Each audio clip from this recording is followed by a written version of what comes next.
शहर में इतना मुझे लगता है जो आपका घर हो दादाजी का ही बनवाया हुआ, ज्यादातर तो घर दादाजी के ही टाइम का लग रहा है।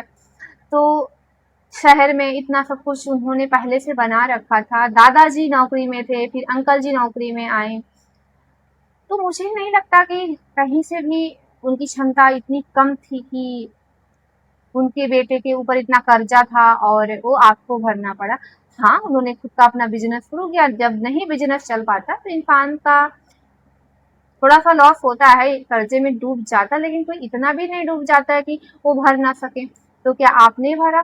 वो जो चैनल था जो आपने डिलीट कर दिया और इल्जाम ससुराल पे लगा दिया, वो तो बड़े वाले जो भैया थे, सूरज भैया, उन्हीं का वो चैनल था। तो वो तो खुद भरे ना, यूट्यूब पे मेहनत किए, पैसे कमाए, अपना कर्जा खुद भरे। भाई उनका बिजनेस नहीं चला तो उन्होंने अपना कर्जा चुकाया। तो यहाँ पे मुझे नहीं लगता कि आपका कोई योगदान है। वीडियो में आप चैनल पे आपका क्या योगदान रहता था? आपको भी कमाने लायक आपके पहले पति ने ही आपको बनाया है, लेकिन आप उन्हीं की बुराई करती थी। आप उन्हीं की बुराई करते तो उनका तो नाम ही तक आपने मिटा दिया है। ठीक है, तो आप कभी उनकी तारीफ करती हैं, कभी उनकी बुराई करती हैं। आपको हम किस कैटेगरी में रखें? दोगली मैडम आपसे आपको कहेंगे कि आप दोगली हैं। आपको शर्म नहीं आती? वो उस पति की आप बुराई करती हैं जिसने आपको किसी लायक बनाया। लोग कहते हैं कि ये टिकटॉक से फेमस थी। टिकटॉक में इनको कौन जानता था? मैं तो नहीं जानती थी। और टिकटॉक कितना लोग देखते थे? जितना लोग यूट्यूब देखते हैं ना, उतना कोई टिकटॉक नहीं देखता था। जैसे मान लीजिए सपोर्ट आपकी मम्मी है, हमारी मम्मी, आपके पापा, हमारे पापा, इनका क्या टिकटॉक चैनल था? नहीं था ना। लेकिन जिसके हाथ में एंड्रॉयड फोन होता है ना, यूट्यूब तो फिर पहले से रहता है। टिकटॉक पे तो आईडी बनानी पड़ती है ना, जब आप आईडी बनाओगे तभी देख पाओगे वीडियो। तो इनको लोग यूट्यूब पे जाने हैं, ना कि टिकटॉक पे जाने हैं। ठीक है, इतनी भी कोई वायरल ये नहीं थी। और जिस तरीके के एक दो वीडियो इनके सामने आए हैं, मुझे तो, मैं क्या बताऊं, मैं तो सोच में पड़ जाती हूँ कि अंकल आंटी, अंकल जी टीचर होकर के नाच, मतलब इस तरीके का जो वीडियो बना रही लड़की ले आए। उनको तो कम से कम कोई पढ़ी लिखी लड़की लानी चाहिए थी। अगर अंकल जी ने अपने बेटों की शादी इनसे मैडम से कराई तो एहसान मानना चाहिए था। एक बेटे के जाने के बाद उन्होंने अपने दूसरे बेटे से शादी कराई। ज्यादातर ना लड़कियों को ना बाहर का रास्ता दिखा दिया जाता है, और बहुत सी लड़कियां हैं इस बात की प्रूफ, उनके साथ यही हुआ है। वो इतने बुरे थे लेकिन फिर भी अपने दूसरे बेटे से शादी करा देते हैं इनकी।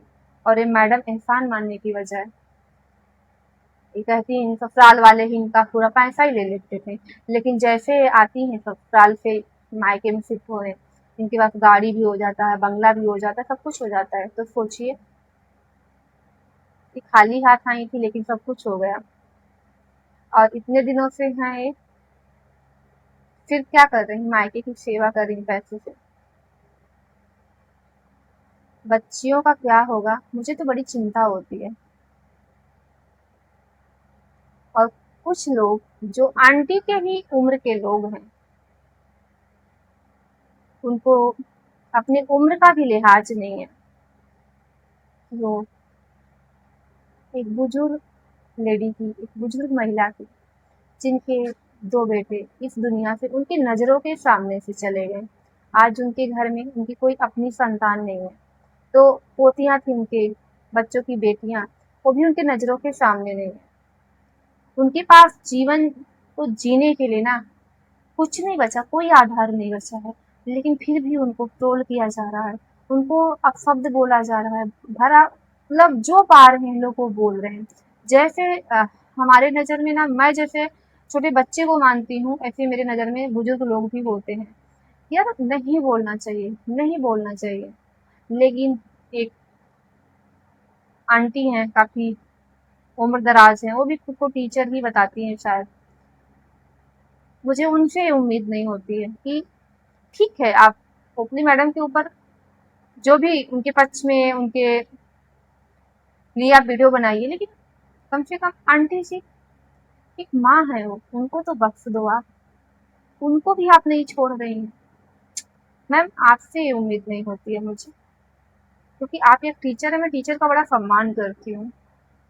आप बिल्कुल सपोर्ट करिए, पोपली मैडम का भरपूर आप सपोर्ट करिए, लेकिन आंटी को इस तरीके से आपको नहीं बोलना चाहिए। ये बहुत गलत, मुझे अच्छा नहीं लगता जब ऐसा बोलती हैं। तो आज का मेरा वीडियो यहीं तक था, मिलेंगे आपसे एक नए वीडियो के साथ, तब तक के लिए बस मेरे पास कोई शब्द नहीं होते इस परिवार के लिए, मैं क्या बोलूँ। कोई उनका दर्द इतना बड़ा है ना कि मुझे बिल्कुल भी समझ नहीं आता, मेरे पास कोई शब्द ही नहीं होते। आंटी को देखो तो बड़ा तकलीफ होता है उनको देख करके, कि बताइए बुढ़ापे में आंटी अकेली बैठी होती हैं। एक टाइम था घर में पूरा कैसा माहौल होता था, लेकिन पोपली मैडम दोनों बच्चियों का जीवन देखो क्या करती हैं बच्चियों के जीवन के साथ, भगवान ही जाने।